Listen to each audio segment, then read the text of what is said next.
Am I audible to you people?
Okay, dear students, good morning to everybody.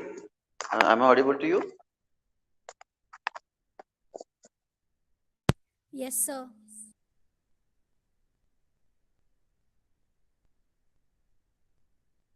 Am I audible to you? Yes, sir, you're audible.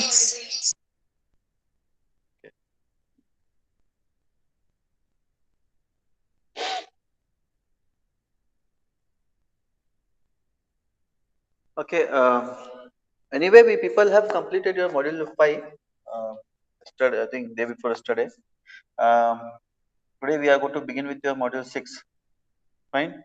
As I want to mention you people. Anyway, it has been discussed in your previous class of retail management, where any new any new students who have joined today for the class and who were absent for your previous class. That module 5 and module 6 are theoretical concept which has been already dealt. Okay. Anyway, 6 one will be dealt today, and these two will be considered for your presentation, and the students whosoever is interested, okay, any of the concepts they can do. And this presentation is very compulsory for everyone as per the rule of the VTO and the department. Okay. Everybody has to present one or the other concept from this these two modules, module 6 as well as module 5. Okay, keep in this mind. Anyway, the formal the message will be dropped into your official group. Fine. And also, you people, meanwhile you have to get prepared for any of the concept which you people like to do, right? And the same thing has to be submitted to the department, okay, to me, in the form of hard copies, right? Those slides should be printed, and as per the rule, whatever has been said, no, to you people, how the format should be, the same format. You people can follow it, and then you people can print it out and then submit it to me once you people are going to complete your presentation. Fine. Okay. Now what we do? We'll begin with your module 6. Very smallest module it is, and very general thing which you people can have already experienced with that, and you people have even knowledge about that because the experience that what you people have, okay, with respect to the shopping, okay, in different retail stores, that some the problems which you people have also faced at the time of shopping, and how those has been solved. Okay, and what was the approach of the retailer towards the problem that you people have had with the sales process of that retailer. Okay, so those all things you people can recall it now when as and when the concepts is going to be discussed. Fine. So I formally welcome you people for your module 6 of retail management class. Fine. So in this we people are going to discuss something about retail audit and ethics in retailing. Remember, this we people are going to use where the retailer will be getting a lot of help from these concepts if he is going to follow them into the retail store and the process into that. So this will be helping to ascertain the salesperson how much he is efficient at that particular point of sales, the time period and the unit which has been given to him as a target. Sometimes what we do is we people are going to do an audit, or sometimes we people are going to find out the average time that any salesperson will be taking for a particular day, a normal day which has been fixed. And also sometimes we go with that during weekends, or even sometimes they go with targets for even months together also. Okay, for even month also people can find it. So this is something we audit. We do it to see to it that the people who are involved into the retail, okay, and the process which has been laid down by the retailer who is going to be following it. Okay, the methods, the rules, procedures, whatever it may be. So somewhere it is something like both of them, okay, the customer and the retailer should find very comfortable enough in having good transaction, as well as having a problem solving type of approach between both of them. Fine. So this has to be totally considered while you people are going to draft a process for the retail. Then we have next retail process audit. The name itself says that audit what you people are going to take, okay, regarding process which has been involved into the retail. Okay, any retailer who is going to follow any retail process, fine, into his store. So even that has to be evaluated as and how time goes.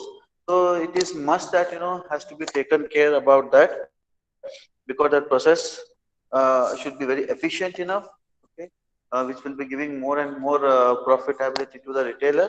Fine, and with a very lesser time, more output can be also expected. So whenever we people are going to examine, okay, the efficiency of the store in the in terms of like operating process, or any reduce the cycle time, the time which has been taken for any particular service, or a service or a transaction with the customers, how best that service or the process can be shortened to save the time and be more efficient enough in reaching more number of customers with the shortest time. So see to it that the operation process and the cycle time of that operation will be properly handled by that. So to know how much time has been wasted, or what might be the probable ways of getting time saved into the retail store can also be taken into the consideration.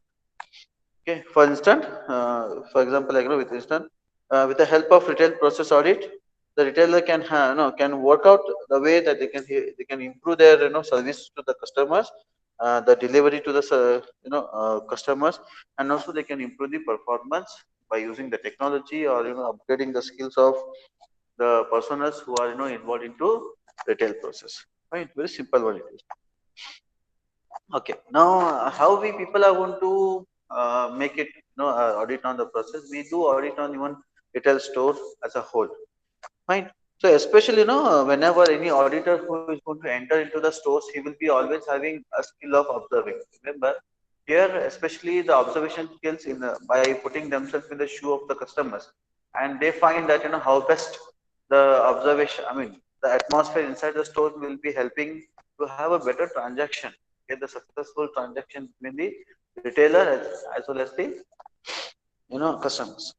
So while visiting the stores, any auditor of a retail, he will be having a skill of observation, and he will be collecting information on the basis of observational method. For example, like he looks for into shelf and prices of those products which has been displayed into that shelf, and the display space which has been utilized it properly and attractively.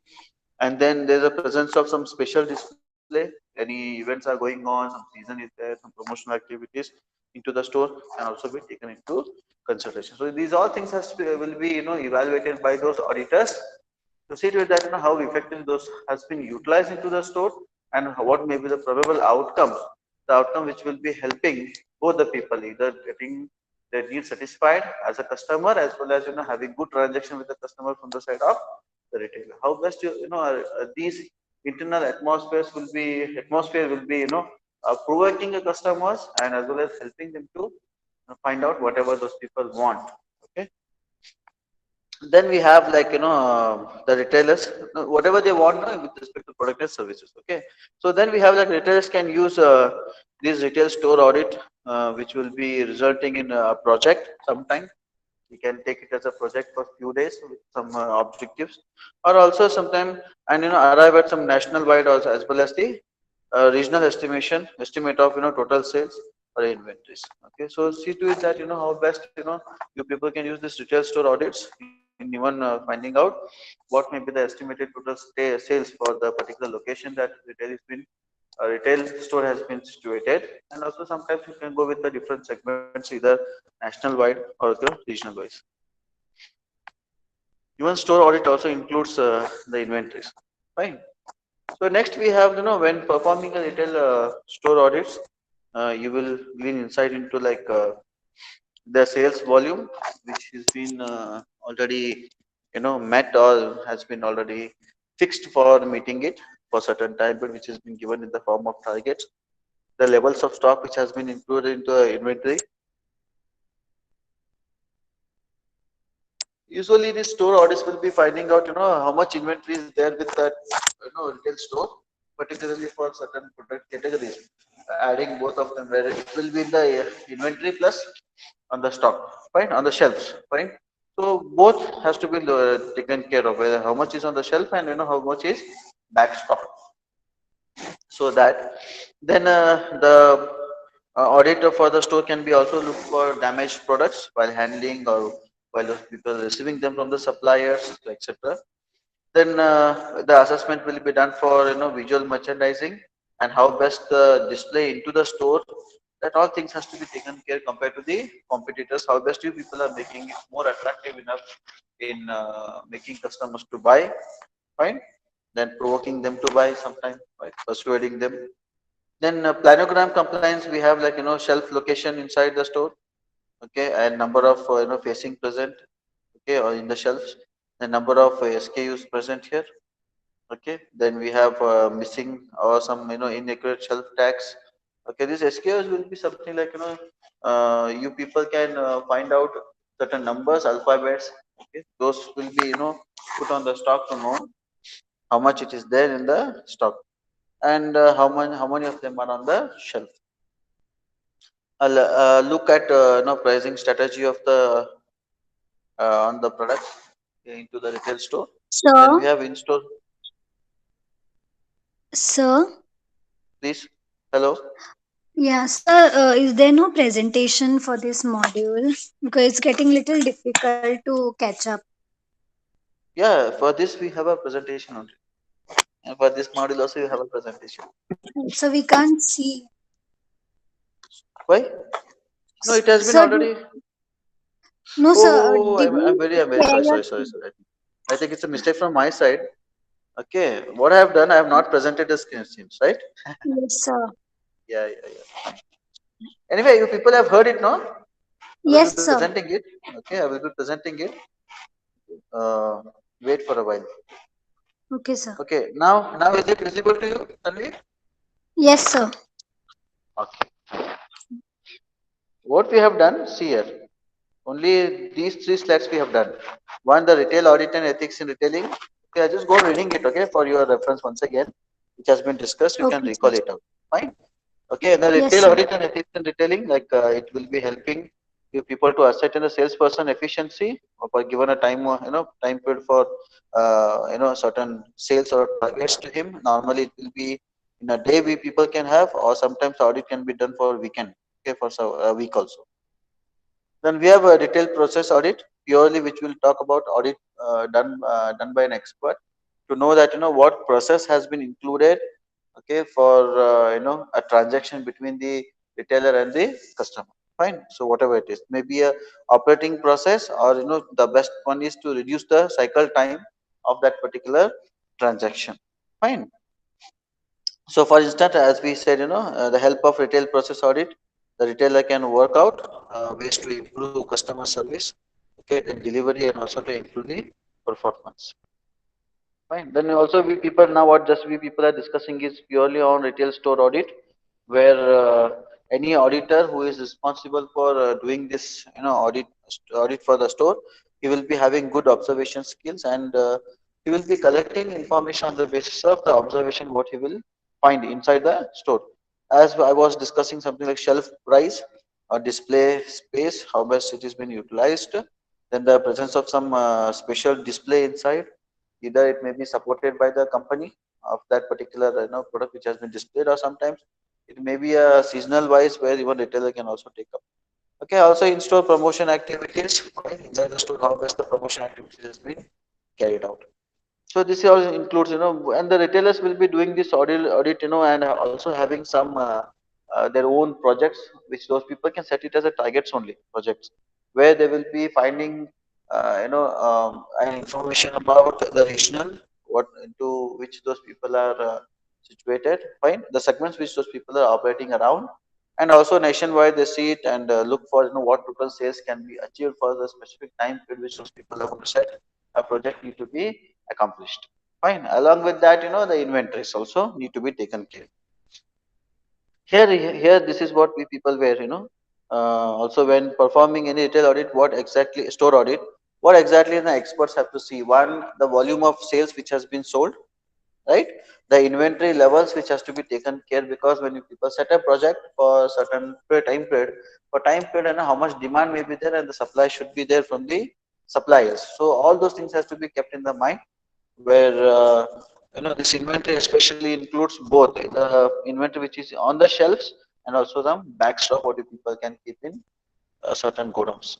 Then they go for damaged products. Well, they're doing a store audit. Even they make an audit for damaged product.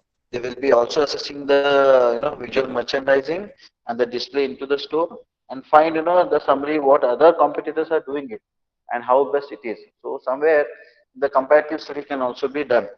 Fine.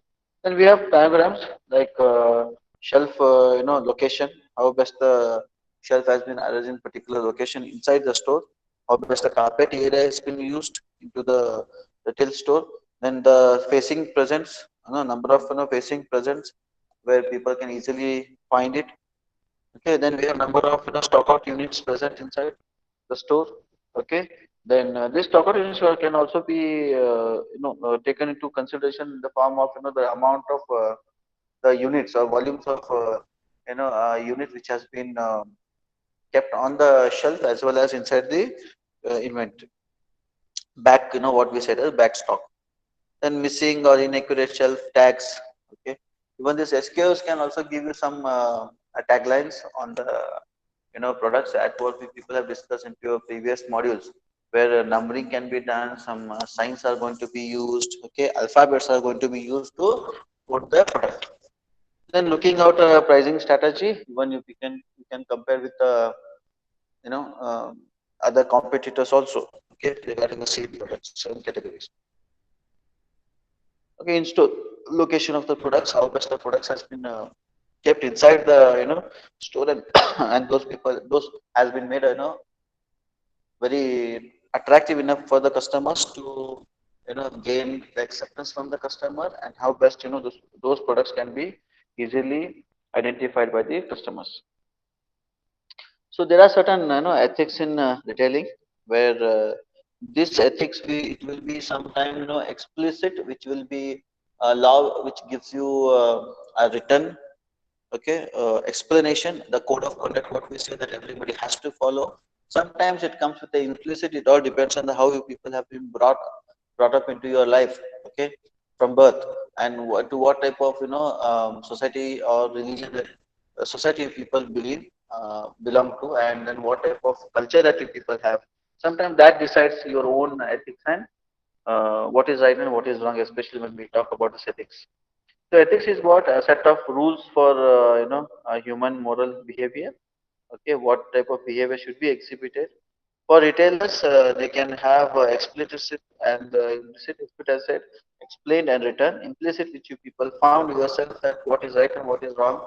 That you people will be having your own type of behavior towards certain type of issues.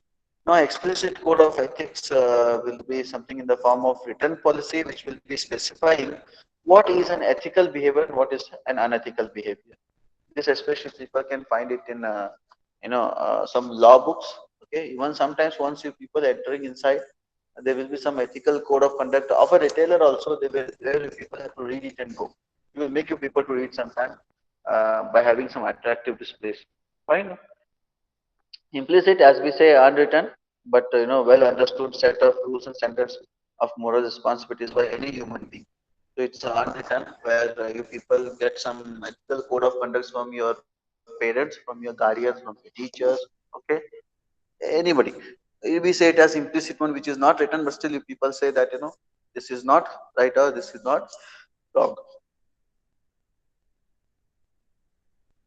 So next we have something like ethical situation in retailing.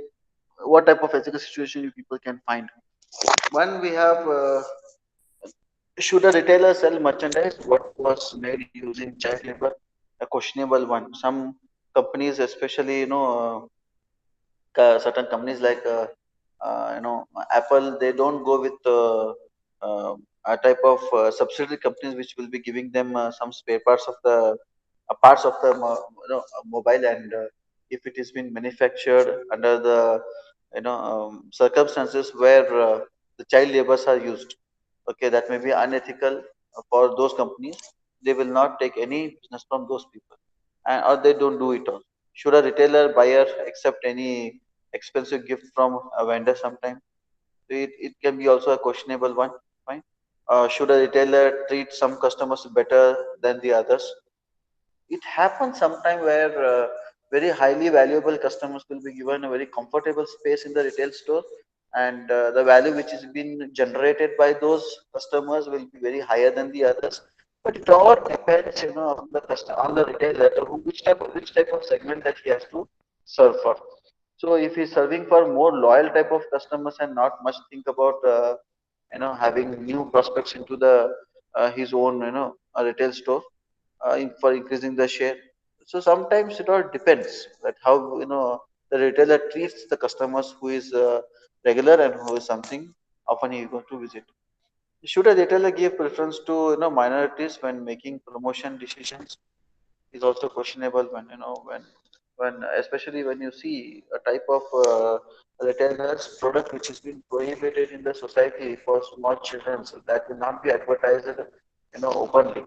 Okay, and sometimes there will be a resistance from the parents also not to buy such products. Okay, or sometimes what happens, there are certain products which will be hampering the something a mental growth of the children, where such type of products are not going to be advertised into the any promotional tools. Okay, I mean any promotional media. So there are ethical and legal issues, especially consumer fraud, where the fraud, I would say defrauding of a customer on various products and services which is been going to be offering to them. Okay, on using certain platforms like advertising, or sometimes you people are going to overcharge on them, or some hidden charges which you people may not tell the customers, but you people put into the bill as a retailer. So that becomes an unethical one. So it's something like without the knowledge of the customer, you people are setting a certain bill and hidden charges to him, and that's an unethical behavior. Supplier labor practices sometimes where legally prohibited action can be taken, okay, by an employer or trade union, such as refusal of bargaining to the good faith. Sometimes that also is the biggest problem, that looking after not only just a customer, looking after even having good relationship with the suppliers as well as the laborers by the retailer is also very much important. And when retail theft, especially we call it as shoplifting, you know uh, something like which will be also known as boosting a five finger discount, or shrinkage within the retail industry, is a theft of goods from a retail establishment, where somebody will stole it from some good retail shop, and that will be sold it for a very discounted price outside, and that shouldn't be especially purchased by any customers. If they purchase it, it becomes very unethical one. Then slotting allowances, like a fee paid by a manufacturer to a retailer to provide shelf space or a slot for a new product. This is a type of advertising which almost all type of companies do for promoting their products. Now it all depends on the type of a retailer who will be pushing the product, and having only, if he has only inclination towards a certain type of companies, only those type of companies. The other companies which have transaction with such a retailer, they may get a loss somewhere. Even retailer itself will be bringing the image of those manufacturers products or services down. So this happens, but still it is a very going ongoing process, which all the retailers will be finding one or the other manufacturer will be paying them for certain space. Okay, and the use of customer information, this is very much essential, that to keep in the mind that retailer, whenever the information is furnished to the retailer by the customer regarding his some personal usage and numbers, that those should be kept very confidential and cannot be given to any other companies for other type of use. So we have next like social responsibility, where even it also comes under certain ethical attitude that any retailer should have. How much he will be giving back to the society for its welfare has to be taken into the consideration. Where here an ethical framework which will be suggesting any entity, say any organization, any retailer, okay, and entity or be it as an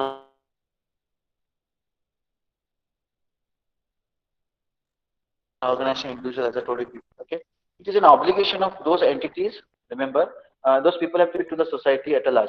So it's a responsibility of a society, is like a duty of any individuals who is working in the organization, okay, and they're responsible for running the organization.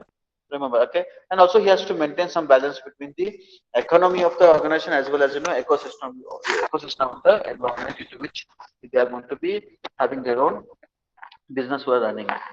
Okay, and a trade-off may exist between economic development in the material sense, usually happens like this, fine, and also the welfare of the society as well as the environment. See to it that both you get some good profit out of the sales what you people do, fine, and what society has given to you in return, what you give as an organization, that also can be taken. Then we can say that the social responsibility means like sustaining the equilibrium between the both of them, economic condition of the organization as well as the social responsibility of the organization towards the society, fine.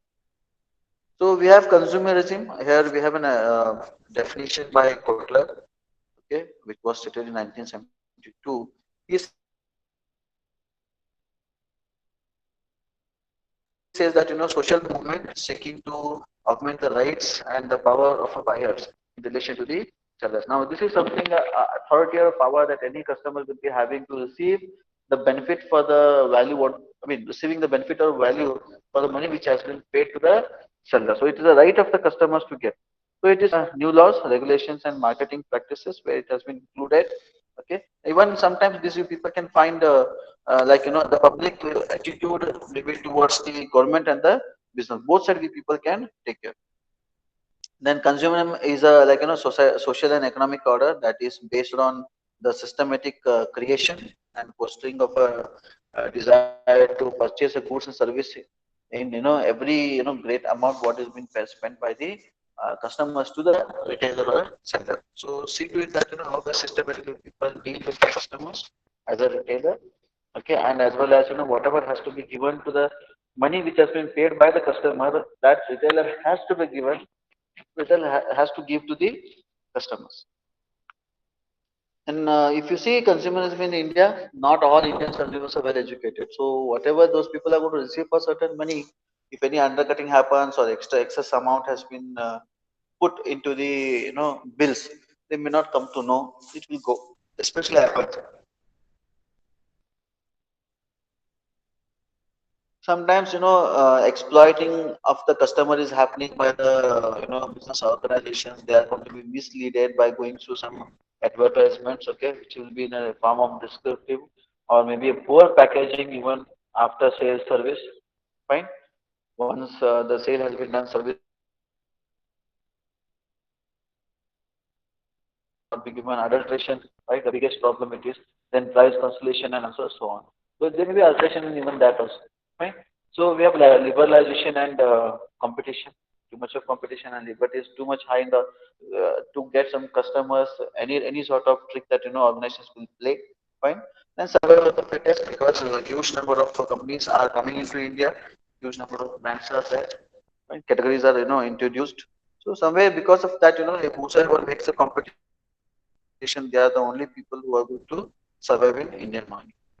So what type of changes in the attitude of Indian consumers can be expected? Like the attitude of Indian customers has undergone a major transformation over the last few years, right? Now before we used to go with one or two brands. Now whatever brands you people find from any corner of the world, those are going to be very nicely launching and executed. The plans or programs of those companies can be easily executed in Indian customers' mind because any sort of brand you people take from any one of the country, Indian customers are ready to use it. They are ready to accept it. So resistance will be very less compared to the other country. He wants to lead a life full of luxury and comfort. Indian customers usually. And now that also has been also observed. And then he want to live in the present. Okay, and he will never believe in the savings for the future. Okay, that is what some extra, sorry, the what we say, the other country, attitude. Fine, the same type of attitude of those customers what we have in other countries. The same type of thing. The Western culture, what we say, the best word is what? The Western culture has been easily coming into India. So that's why those people want to live in the present and they never see the future kind of consumption and a better lifestyle they want to bring in among themselves as Indians, an increase in the income level what due to the high rate of industrialization, growth of industries, the employment is also increasing, amount of money those people are receiving in the form of income, that's also increasing a lot. Then growth of service sector, better employment opportunities as I told you. Right? Okay, this will be your module. Sorry, end of module 6 it is. Okay, so this completes your module 6. Very very smallest one, which you people can expect yourself to finish it within a few minutes. Okay. Anyway, it has been given you an overview to you people regarding module 5 and 6. Now it's a duty of you people. You can choose whichever topic you people are wishing to do. Okay, and if it is possible, I will be getting you your roll number, your USNs, and if you if I find it's comfortable, I can give you the topics out of these or these two models. Fine, you have to do it. Fine. Okay. Any doubts still here? Any doubts if people have?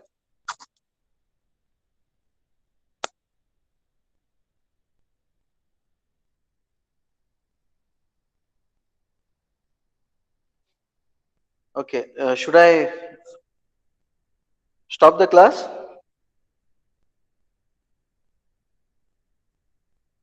Am I audible to you now? Am I audible?